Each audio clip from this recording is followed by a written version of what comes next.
بسم اللہ الرحمن الرحیم۔ سامورہ بن جندب رضی اللہ عنہ نے روایت کی کہ نبی کریم صلی اللہ علیہ وآلہ وسلم نے فرمایا، میں نے رات میں دو آدمی دیکھے جو میرے پاس آئے، پھر وہ مجھے لے کر ایک درخت پر چڑھے اور اس کے بعد مجھے ایک ایسے مکان میں لے گئے جو نہایت خوبصورت اور بڑا پاکیزہ تھا۔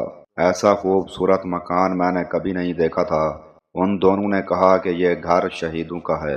صحیح بخاری حدیث نمبر 2791۔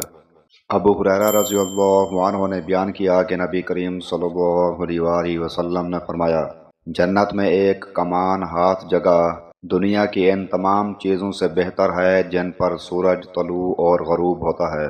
اور آپ صلی اللہ علیہ وآلہ وسلم نے فرمایا، اللہ کے راستے میں ایک صبح یا ایک شام چلنا ان سب چیزوں سے بہتر ہے جن پر سورج طلوع اور غروب ہوتا ہے۔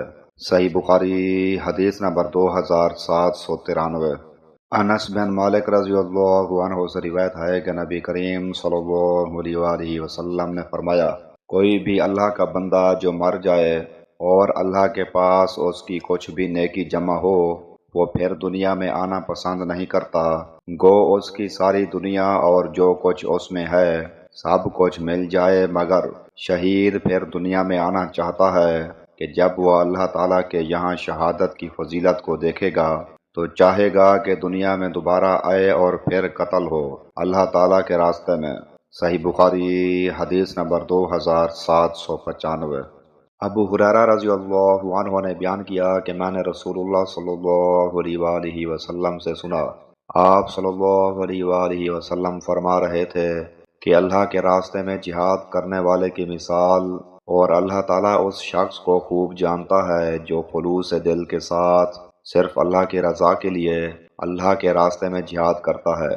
اس شخص کسی ہے جو رات میں برابر نماز پڑھتا رہے اور دن میں برابر روزے رکھتا رہے، اور اللہ تعالیٰ نے اپنے راستے میں جہاد کرنے والے کے لیے اس کی ذمہ داری لے لی ہے کہ اگر اسے شہادت دے گا تو اسے بے حساب و کتاب جنت میں داخل کرے گا، یا پھر زندہ و سلامت گھر ثواب اور مال غنیمت کے ساتھ واپس کرے گا۔